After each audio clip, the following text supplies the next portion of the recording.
Viewers, have you ever wondered how ancient India kept time?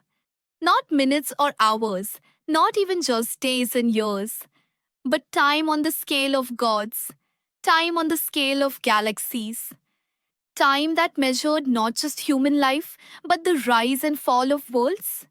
So I'll tell you. And it's going to change how you look at the ticking of any clock. You see, for the Vedic seers, time wasn't just a line from birth to death. It was a cyclical, spiraling, multi-dimensional rhythm. From the blink of an eye to the lifetime of Brahma, the creator himself. Let's begin at the most fascinating point, the concept of a kalpa, a day of Brahma.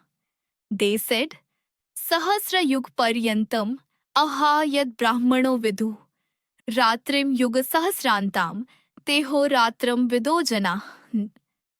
Bhagavad Gita 8.17, which means one day of Brahma is equal to 1,000 cycles of the four yogas, and his night is of the same duration. Those who know this truly understand cosmic time. Now, viewers, what are these four yugas? Let's walk through them like a tale of civilizations rising and fading.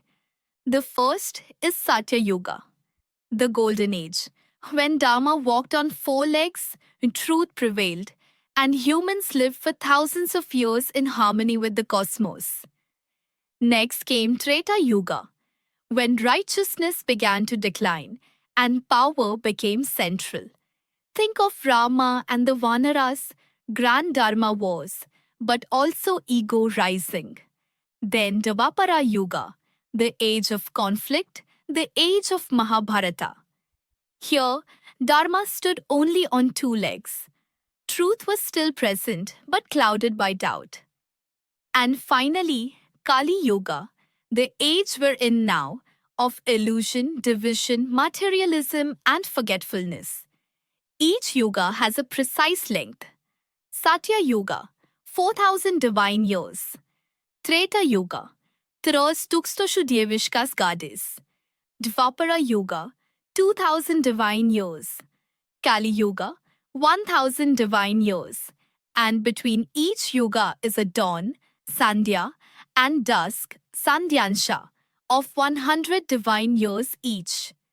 If we total it up, one complete cycle of all four yugas, a Chaturyuga, is 12,000 divine years. But here's the twist. One divine year equals 360 human years. So, when you multiply, one Chaturyuga equals 4.32 million human years. Now, remember the Gita verse? A day of Brahma is 1,000 of these yuga cycles. That's 4.32 billion human years. And Brahma's night? Equally long. One full day and night of Brahma. 8.64 billion years. Astounding, isn't it? But it doesn't stop there. Viewers, do you know how long Brahma lives? 100 of his own years? That's 365 days times 100 times 8.64 billion human years. A number so vast, we're talking 311.04 trillion human years. The lifespan of the creator of this universe. The Puranas even name these periods. A single day of Brahma is called a kalpa.